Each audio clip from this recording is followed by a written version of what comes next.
ठीक है, किसकी का ज्योग्राफी है बोलो? 1 2 3 4 5। ज्योग्राफी का पहला क्वेश्चन है मानव भूगोल को परिभाषित करें। मानव भूगोल, पहले तो मानव जुड़ा, मानव भूगोल क्वेश्चन है। मानव समझता है ना, जो हम आप जितने भी मानव है। तो मानव भूगोल से तात्पर्य है कि मानव से संबंधित क्रियाएं, चाहे वो पर्यावरण के रूप में हो, प्राकृतिक रूप में हो या प्राकृतिक रूप में हो, जो इस संसार में विद्वान है वो सभी मानव भूगोल के अंतर्गत क्या होता है, आता है। और मानव को केंद्र में रखकर, किसको केंद्र में रखकर?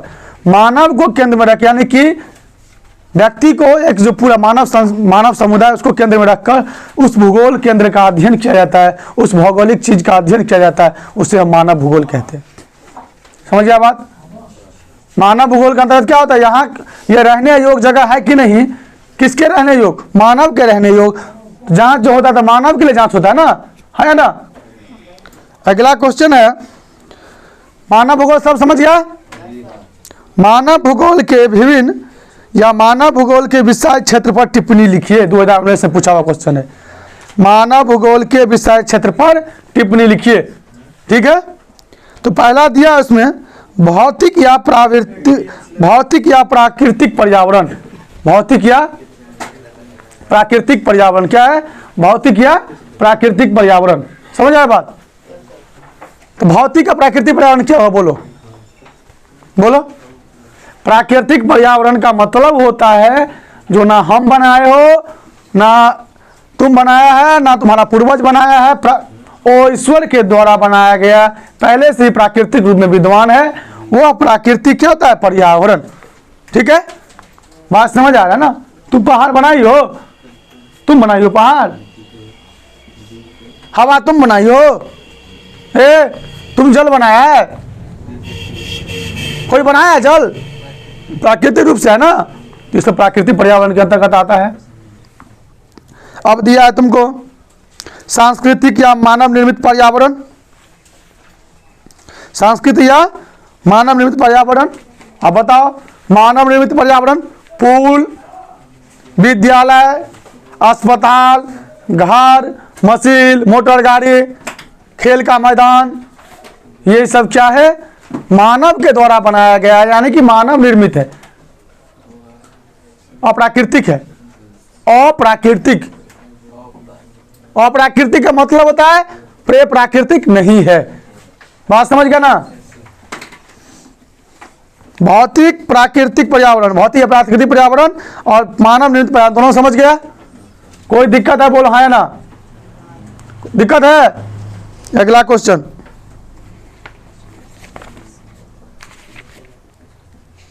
अगला क्वेश्चन तुम्हारा है जन्म दर तथा मृत्यु दर में अंतर बताइए। जन्म दर तथा मृत्यु दर में अंतर बताइए। ठीक है, तो छोटा छोटा ऑप्शन वाला जो हो ना वो याद करना या समझना।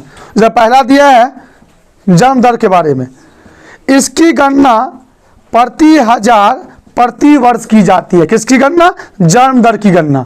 जन्म दर की गणना कैसी होती है? प्रति हजार प्रति वर्ष की जाती है, जबकि मृत्यु दर की गणना प्रति हजार वर्ष की दर से की जाती है। प्रति हजार वर्ष की दर से की जाती है। बात समझ आया? जन्म दर में क्या करता है? जो प्रति हजार प्रति वर्ष करता है, और मृत्यु दर में प्रति हजार वर्ष की दर से की जाती है। और अगला दिया इसमें जन्म दर में, जन्म दर मृत्यु दर से अधिक हो तो इसे धनात्मक कहते हैं। जन्म दर मृत्यु दर से अधिक हो इसे धनात्मक कहते हैं, जबकि मृत्यु दर जन्म दर से अधिक हो तो इसे ऋणात्मक कहते हैं। समझ आ गया बात? और देख तीसरा नंबर दिया है, प्रति 1000 व्यक्ति के पीछे जीवित शिशुओं की दर को जन्म दर कहते हैं। प्रति 1000 व्यक्ति के पीछे जीवित शिशुओं की दर को जन्म दर कहते हैं, और प्रति 1000 व्यक्तियों के पीछे मृत शिशु की दर को मृत्यु दर कहते हैं। बात समझ आ रहा है? समझ गया बात कि नहीं समझा? अगला क्वेश्चन है, जनसंख्या परिवर्तन के 3 घटक कौन कौन से हैं? जनसंख्या परिवर्तन के 3 घटक कौन कौन से हैं? तुम्हारा भी है ना ज्योग्राफी? तो जनसंख्या परिवर्तन के 3 घटक कोई बोलेगा? अब जिसका ज्योग्राफी है वो नहीं सुनेगा, नहीं समझेगा, तो हम क्या करेंगे? हम कुछ कर सकते हैं? एक एक बात को तोड़कर समझाते हैं। जो वीडियो देख रहा है वो भी समझ जाएगा, तुम रेगुलर पढ़ता है। इसी वीडियो को बार बार देखो, कहीं भी बैठे हो मोबाइल चला लो, वीडियो चालू है, तुम सुन रहा है, देख रहा है, सुनेगा तो ना कम से कम, बात समझ है ना? तो जनसंख्या परिवर्तन के जो 3 घटक है, पहला उसमें दिया हुआ है जन्म, मृत्यु और प्रवास। अब सुनो, जन्म दर का मतलब क्या है? यदि मृत्यु जन्म दर क्या हो, कमी हो, जन्म दर में कमी हो, और मृत्यु दर में वृद्धि हो जाए तो क्या होता है? जनसंख्या परिवर्तन हो जाएगा, जनसंख्या कम हो जाएगा कि नहीं होगा? सुन रहा है बात?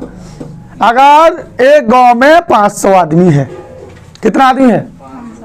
उसमें एक महीना में 10 आदमी मर गया, 1 आदमी जन्म लिया, तो क्या हुआ? जनसंख्या तो कम होगा ना उसका, गांव का। बात समझ है ना? दूसरा दिया है मृत्यु, वही बात, इसी को घुमा के लिख देना। यदि मृत्यु बढ़ता जाए, जन्म दर कम जाए, तो क्या होगा? क्या होगा? जनसंख्या परिवर्तन होगा। और समझ गया बात ना? समझ गया बात? यदि तुमको जन्म दर बढ़ता जाए और मृत्यु में कम हो जाए तो क्या होगा? मृत्यु में क्या होगा? जनसंख्या बढ़ता जाए, मृत्यु दर कम हो जाए तो क्या होगा? बोलो, यही नहीं पता है? यही तो नहीं पता तुम सबको। कन्फ्यूजन मत रखो किसी चीज का। जनसंख्या बढ़ेगा, जन्म दर ज्यादा होगा और मृत्यु कम होगा तो क्या होगा? जनसंख्या बढ़ेगा ना, कॉमन सेंस है। तुम्हारे घर में 20 आदमी है और एक महीना 50 बच्चा पैदा हो गया, हमारा 2 ठो, तो परिवार बढ़ गया कि कम हुआ? परिवार बढ़ गया। लॉजिक बात है, लॉजिक बात सोचा करो, समझ गया बात ना? कभी कभी क्या होता है, जो अपनी लक्ष्य को प्राप्त करने के लिए, अपने उद्देश्य को प्राप्त करने के लिए, अपने फायदे के लिए, समझ गया बात, वो क्या करता है, एक जगह से दूसरे जगह चला जाता है, उससे भी जनसंख्या परिवर्तन हो।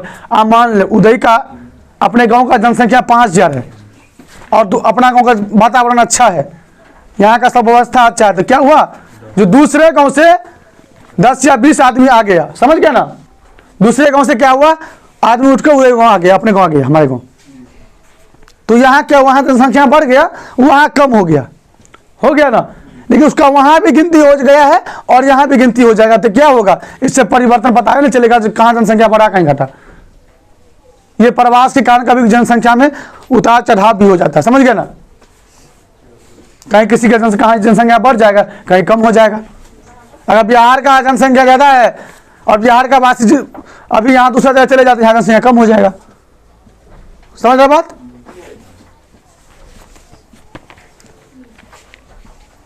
लिंगानुपात से आप क्या समझते हैं?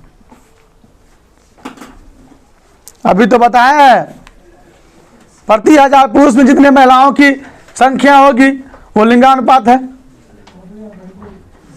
जो इतना पुरुष में इतना महिला है, बात समझ रहा है? अब इसको हम ज्ञात कैसे करेंगे, समझ गया ना? तो लिंगानुपात जो है उसका, वो ज्ञात करने का सूत्र है स्त्री की जनसंख्या बटे पुरुष की जनसंख्या गुने 1000। ठीक है? या कुछ देशों में ऐसी भी ज्ञात करता है, जो पुरुष की जनसंख्या बटे स्त्री की जनसंख्या गुने 1000, गुने 1000। आगे 1000 बोले थे, 100 बोले थे, 1000। स्त्री की जनसंख्या बटे पुरुष की जनसंख्या गुने 1000, और कहीं कहीं क्या करता है, पुरुष की जनसंख्या बटे स्त्री की जनसंख्या गुने 1000। समझ गया ना? ऐसे लिंगानुपात ज्ञात कर लेंगे। यहाँ तक ठीक है?